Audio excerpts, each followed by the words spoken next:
রাষ্ট্রীয় মর্যাদায় আজ চিরনিদ্রায় শায়িত হবেন ইরানের সাবেক সর্বোচ্চ নেতা আয়াতুল্লাহ আলী খামেনি। নিজ জন্মস্থান মাশহাদে তাকে কবরস্থ করা হবে। ইরাকের ঐতিহাসিক কারবালা থেকে ইতিমধ্যে তার মরদেহ ইরানে ফিরিয়ে আনা হয়েছে। এরপর জানাজার জন্য ইমাম রেজা মাজার কমপ্লেক্সে রাখা হয়েছে তার নিথর দেহ। দেশটির নতুন সর্বোচ্চ নেতা মুস্তফা খামেনি এবং প্রেসিডেন্ট মাসুদ পেজেশকিয়ানের উপস্থিতিতে দুপুরে তার জানাজা অনুষ্ঠিত হবে। এরপরই সমাহিত করা হবে তাকে। বিস্তারিত সামিউল শিহাবের রিপোর্টে।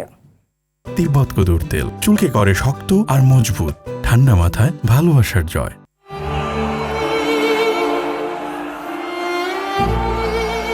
এক গভীর শোক আর কান্নায় ভেঙে পড়েছে পুরো ইরান।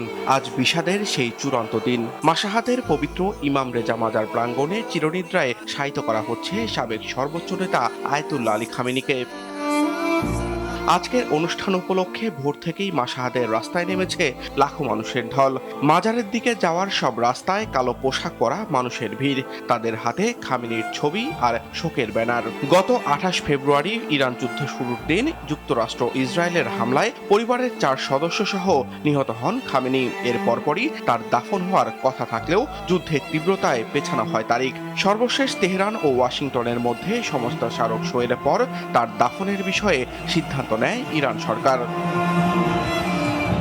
সে অনুযায়ী গত শুক্রবার থেকে শুরু হয় সপ্তাহব্যাপী শোক অনুষ্ঠান।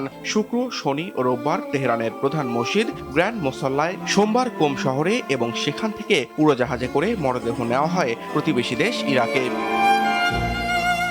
শোক ও শ্রদ্ধা জানাতে সেখানকার নাজাফ ও কারবালায় জড়ো হন লাখো মানুষ। দুই দেশের মোট 5টি শহর ঘুরে মরদেহ নেওয়া হয় জন্মস্থান মাশহাদে।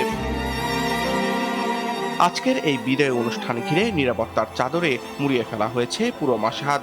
এই ঐতিহাসিক ও বেদনাদায়ক মুহূর্তে সামিল হতে মাজার প্রাঙ্গণে উপস্থিত হয়েছেন বিশ্বের বিভিন্ন দেশের প্রতিনিধিরা। সামিউল শিহাব, RTV।